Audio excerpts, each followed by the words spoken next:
London, early 21st century.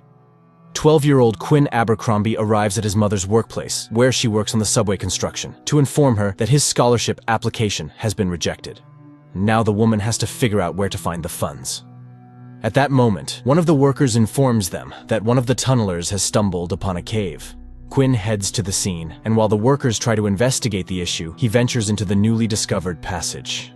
He explores the new space when flames suddenly erupt at his feet, illuminating the terrifying visage of a creature that spits at him, hitting his eyes. Quinn scrambles out of the shaft and tries to warn his mother of the danger, but she drags him to the exit to wash his eyes when flames erupt behind them. His mother pulls him into the elevator cage and presses the ascent button. As the cage climbs upward, a dragon bursts from the flames, crushing the woman as it emerges, but Quinn survives. Soon, the flying fire-breathing creatures take control of the world. It turns out that dragons existed in reality, and they wiped out the dinosaurs before going into hibernation. Humanity tries to fight them, but their population only grows. In 2010, humanity resorts to using nuclear weapons, but it only hastens the dreadful end.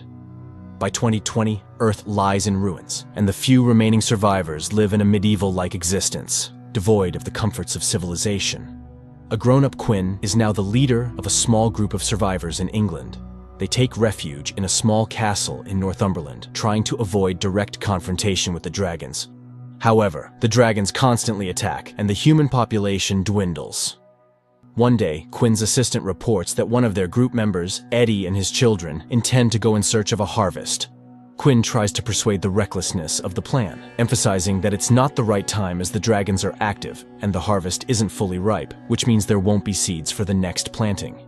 But Eddie is aggressive and refuses to accept that others are living under similar conditions. Quinn stops him, taking away the keys to the vehicle. In the evening, Quinn and his friend Creedy put on a performance for the children based on Old English legends, and then they all pray. The children repeat the words containing instructions for actions in case of dragon sightings. Everyone settles down for the night, unaware that Eddie has indeed embarked on his expedition. He gathers 4 adult children and goes to the vegetable plantations. People rush for fresh produce, while an alarm is raised at the fortress. Dragons are spotted on the horizon. People evacuate the children into secure basements when one of the women reports Eddie and his children missing, just as they come under attack by the dragons. One of the sons instantly perishes, and Eddie gathers the remaining survivors, unable to escape from the engulfed area by fire, waiting passively for their demise. However, Quinn and his people come to their rescue, having reached them in a fire truck and managing to repel the dragon with water. The monster incinerates the front vehicle while the others try to retreat. Still, Quinn's vehicle's engine fails. Creedy pushes his friend's car with his own, and they escape as the dragon devours the bodies of the deceased. A day later, the radio operator intercepts conversations of unknown individuals. Quinn calls for a general assembly, as these could be marauders, no better than dragon attacks. Everyone capable of bearing arms heads out to confront the potential threat. Soon, several vehicles bearing U.S. Army insignias approach the Citadel gates. A man steps out and demands to see the leader. Quinn goes to meet him. The newcomer introduces himself as Van Zan and requests shelter for his group for one day. He is a pilot who managed to restore his helicopter and flew here to fight the dragons. Quinn is skeptical, as he knows how strong and dangerous these creatures are, and advises the Americans to leave. However, Van Zan then shows him a dragon tooth personally torn from the mouth of the last one he killed. Recently, he realized that dragons can see in the dark and during the day, but their vision falters in the pre-dusk twilight. His people became the first to successfully kill a dragon, and have been doing it repeatedly since. Quinn allows the newcomers to enter their fortress, which doesn't sit well with Creedy. But in the midst of their argument, a real helicopter flies overhead, something they haven't seen in 20 years, which convinces them of Van Zan's credibility. The girl, pilot Alex, reports that there are no dragons in the vicinity, and they can rest for now. Her companions are archangels, and their lifespan is only 17 seconds after jumping from the helicopter. They fight the enemy using nets, throwing them onto the dragons. Later, Quinn introduces Alex to Jared, the child he found in one of the villages when he was very young. The girl is impressed, as few people care for others nowadays. At that moment, a signal arrives, indicating the approach of a dragon. Van Zan declares combat readiness. His people take their positions in the vehicles, and Alex takes to the sky in the helicopter. But for safety, she requires the readings of beacons that one of the fighters needs to set up. A guy on a motorcycle is dispatched to carry out the order and activates 2 beacons, while Van Zan instructs the net throwers not to deploy their parachutes until they are sure the creature is on the ground. But then the guy with the beacons perishes, unable to install the last device in time. Quinn sees this and, jumping on a horse, races into the mountains just as the dragon approaches the helicopter very closely. The archangels leap out and rapidly descend to the ground. The dragon chases after them, and the guys release nets, knocking the dragon off course. Nevertheless, one archangel perishes. Meanwhile, Quinn activates the 3rd beacon, and Van Zan asks him to act as bait for the dragon and lure it toward the weapon. Quinn mounts his horse and rides toward the fortress, and just as the beast is about to grab him, Van Zan fires a dragon-killing projectile. The creature falls to the ground.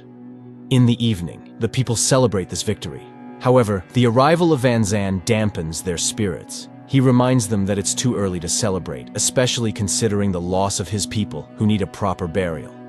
Later, he tells Quinn that Alex is the keeper of memory, so she remembers the names of all the fallen to honor them properly. He admits that he needs more people, so he hopes to recruit from Quinn's team. Alex explains that their chemist managed to identify the composition of dragonfire, which is identical to napalm, and that all dragons are females that reproduce from a single male, presumably based in London. Killing him would eventually put an end to their population. Quinn believes that a trip to London is unreal because the creatures have excellent memory and can trace where people come from to destroy all remaining survivors. He refuses to risk his people's lives, having seen the very first dragon in the tunnel where his mother died and knowing its power.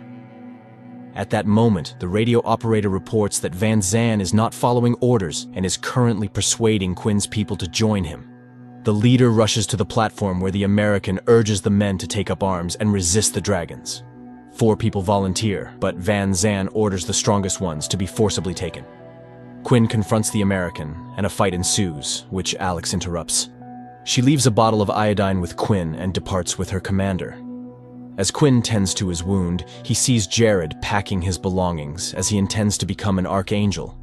Quinn, who hoped Jared would become the leader of their community, tries to stop the young man, but he still decides to leave.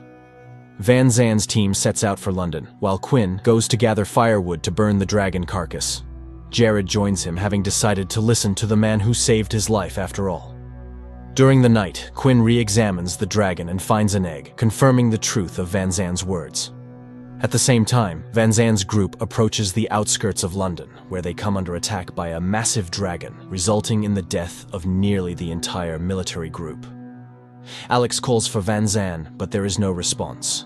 The Citadel's radio operator intercepts these negotiations, while Alex lands and finds her commander, who is in shock over the dragon destroying the entire column in a single strike. Meanwhile, the dragon flies towards the location where Van Zan's group came from and attacks Quinn's fortress. Quinn orders the children to hide in a shelter equipped with a fire suppression system. They manage to evacuate almost everyone when the dragon releases a powerful blast. Creedy manages to close the metal doors behind Quinn but perishes in the flames. To calm the screaming, frightened children, the leader recalls the words of their constant prayer for salvation from dragons. Later, Quinn hears banging and rushes to the door in the hope that Cruddy survived, but instead he finds Van Zan and Alex, who have returned to the Citadel. Van Zan gathers all the remaining weapons because now Quinn insists on the dragon's destruction. They need to reach London at twilight, so they will use a helicopter for the journey. Van Zan leaves Jared in charge, and the trio takes off. Upon arrival, the people are horrified by the number of creatures and witness a male dragon devouring its own kind. It appears that they lack food, making the creatures even more dangerous. Quinn suggests approaching the lair through underground tunnels. They head underground, clearing the passages ahead with gunfire. Van Zan gives Quinn special bolts equipped with powerful charges capable of killing a dragon. To do this, they need to wait for the moment when the monster breathes fire, as that's when its chest is vulnerable. The problem is that these bolts have a range of only 15 meters, so the one who attempts this task is often killed. The group emerges from the tunnels and engages in a deadly battle with the male dragon. Van Zan intends to climb a tall chimney and asks Alex to lure the dragon away while Quinn waits for the monster on the ground. The team splits up to execute the plan. However, upon reaching the designated location, Quinn discovers that he has lost the bolts.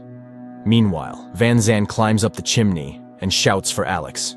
She runs, luring the dragon, and the soldier shoots, but the gunfire doesn't do much damage to the dragon. So, Van Zan charges at it with an axe and perishes. Alex manages to reach Quinn, who admits he is weaponless, and they take cover in the ruins. They try to evade the dragon, which is hunting them, and make a dash towards the location of the destroyed trucks.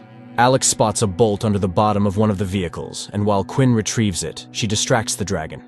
Quinn loads the crossbow and, emerging from cover, manages to shoot the dragon directly in the mouth. There is an explosion, and the creature perishes. Alex encourages Quinn, saying that Van Zan believed in him. 3 months pass. Quinn's group sets up radio towers, re-establishing contact with the outside world, when Jared reports that the French have just contacted them and demand the leader. Quinn, smiling, announces that they need him right now. Alex laughs, noting that people have become optimistic again. Well, it's no wonder. They saw the last dragon a couple of months ago, which means the creatures are gradually dying out, and soon, humans will once again become the masters of the world.